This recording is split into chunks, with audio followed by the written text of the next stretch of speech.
నమస్తే, welcome to Rudra TV. నటుడు శివాజీ ఆంధ్రప్రదేశ్ మాజీ ముఖ్యమంత్రి వైఎస్ జగన్మోహన్ రెడ్డిపై ఘాటు వ్యాఖ్యలు చేస్తూ విడుదల చేసిన వీడియో ప్రస్తుతం రాజకీయ సినీ వర్గాల్లో చర్చనీయాంశంగా మారింది. తాను నటించిన సాంప్రదాయని సుప్పిని సుద్దపూసిని సినిమా విడుదలైన నేపథ్యంలో కావాలనే కొంతమంది తన సినిమాపై నెగిటివ్ ప్రచారం చేస్తున్నారని ఆయన ఆరోపించారు. తాను ఎప్పుడు సినిమాలు చేసుకుంటూ తన పని తాను చేసుకునే వ్యక్తినని, రాజకీయాల గురించి పెద్దగా పట్టించుకోనని చెప్పిన శివాజీ అయినప్పటికీ తన సినిమాపై టార్గెట్ చేస్తూ తప్పుడు ప్రచారం జరుగుతోందని విమర్శించారు. ముఖ్యంగా జగన్ కు అనుకూలంగా పనిచేసే కొందరు సోషల్ మీడియా గ్రూపులు పేటీఎం బ్యాచ్ ద్వారా తన సినిమాను దెబ్బతీయాలనే కుట్ర జరుగుతోందని ఆయన ఆరోపించారు. సినిమా విడుదల కాకముందే కొందరు యూట్యూబ్ ఛానళ్లు, సోషల్ మీడియా ఖాతాల ద్వారా నెగటివ్ రివ్యూలు రాయించడం వెనుక రాజకీయ కారణాలు ఉన్నాయని అన్నారు. మీలాగా ఆడెవడో ఇచ్చే పేటీఎం డబ్బుల కోసం నా బతుకు నడిస్తే చాలులే అని అనుకుని పోయే రకాన్ని కాదు నేను. అలాగైతే మీ అందరూ తెలుసో లేదో, నేనే ఒక వ్యవస్థను ఏర్పాటు చేయగలిగినోడిని నేను కాదు. ఈ బతుకిచ్చింది మనకి జనం, అది నాకైనా రాజకీయ నాయకులకైనా.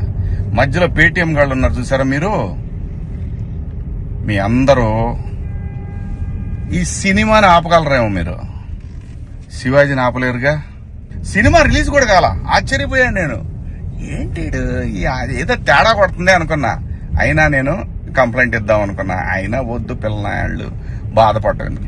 కానీ రే పేటీఎం బ్యాచ్ నన్ను తగులుకుందాం అనుకుంటే మీ ఓడికే ప్రమాదం, గుర్తుపెట్టుకోండి.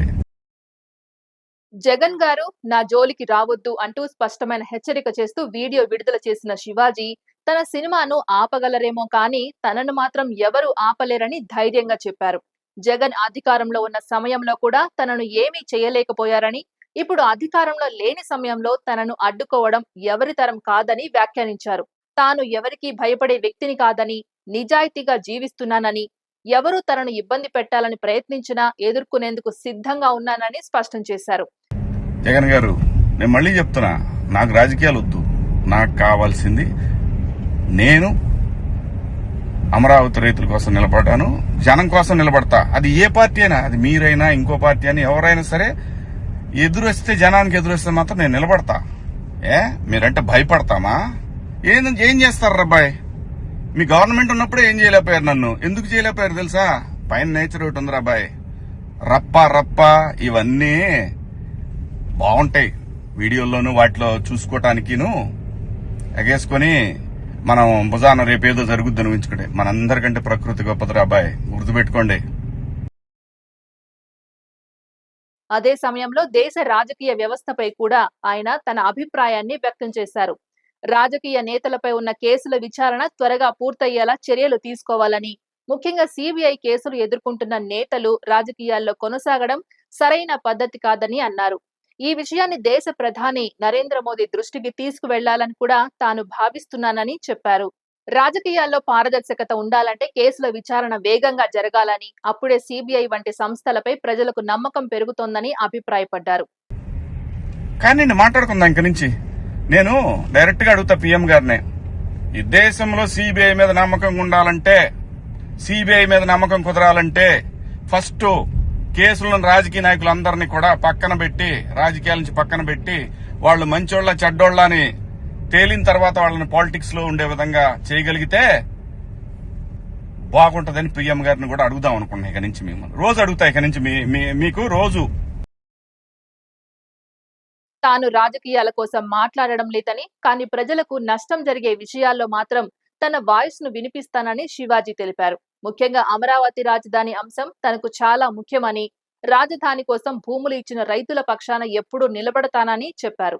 అవసరమైతే ఎవరిపైనైనా పోరాడటానికి సిద్ధంగా ఉన్నానని స్పష్టం చేశారు. తాను ఎవరైనా ఇచ్చే డబ్బుల కోసం జీవించే వ్యక్తిని కాదని, ప్రజల కోసం జీవించే వ్యక్తినని, అందుకే నిజం అనిపించినప్పుడు ఎలాంటి భయం లేకుండా మాట్లాడతానని తెలిపారు. మరోవైపు సోషల్ మీడియాలో తన సినిమాపై జరుగుతున్న నెగటివ్ ప్రచారంపై కూడా ఆయన తీవ్ర ఆగ్రహం వ్యక్తం చేశారు. కొందరు యూట్యూబ్ ఛానళ్లు తమకు ఇష్టం వచ్చినట్లు రివ్యూలు చెబుతూ సినిమాను దెబ్బతీయడానికి ప్రయత్నిస్తున్నారని అన్నారు. సినిమా చూసిన తర్వాత ప్రేక్షకులు నిర్ణయం తీసుకోవాలి గాని ముందే నెగటివ్ ప్రచారం చేయడం సరైంది కాదని విమర్శించారు. ఎవరెన్ని నెగటివ్ రివ్యూలు రాసినా తన సినిమాకు ప్రజల మద్దతు లభిస్తుందని, సినిమా విడుదలైన వారం రోజుల తర్వాతైనా ప్రేక్షకులు నిజాన్ని గుర్తిస్తారని నమ్మకం వ్యక్తం చేశారు. నిజంగా మంచి కథ, మంచి భావన ఉన్న సినిమా అయితే ప్రజలు ఎప్పుడో ఒకప్పుడు ఆదరిస్తారనే నమ్మకం తనకు ఉందన్నారు. కొందరు కావాలని కుట్ర పన్ని సినిమాను దెబ్బతీయాలని ప్రయత్నించినా చివరికి ప్రజల తీర్పే నిజమని ఆయన చెప్పారు. మొత్తానికి తన సినిమా సాంప్రదాయని, సుప్పిని, శుద్ధపూసనిపై జరుగుతున్న నెగటివ్ ప్రచారం వెనుక రాజకీయ కుట్ర ఉందని ఆరోపిస్తూ మాజీ సీఎం వైఎస్ జగన్ ను నేరుగా టార్గెట్ చేసిన శివాజీ విడుదల చేసిన ఈ వీడియో ఇప్పుడు సోషల్ మీడియాలో వైరల్ గా మారింది. ఈ వ్యాఖ్యలతో రాజకీయ వర్గాల్లో మరోసారి చర్చలు మొదలయ్యాయి. జగన్ ను ఉద్దేశించి శివాజీ చేసిన ఈ హెచ్చరికలు, విమర్శలు ఇకపై ఎలా మలుపు తిప్పుతాయో చూడాలి అని పలువురు రాజకీయ విశ్లేషకులు అభిప్రాయపడుతున్నారు. ఇది ఇవాల్టి అప్డేట్. మరో అప్డేట్ తో మళ్ళీ కలుద్దాం. అంతవరకు చూస్తూనే ఉండండి రుద్ర టీవీ.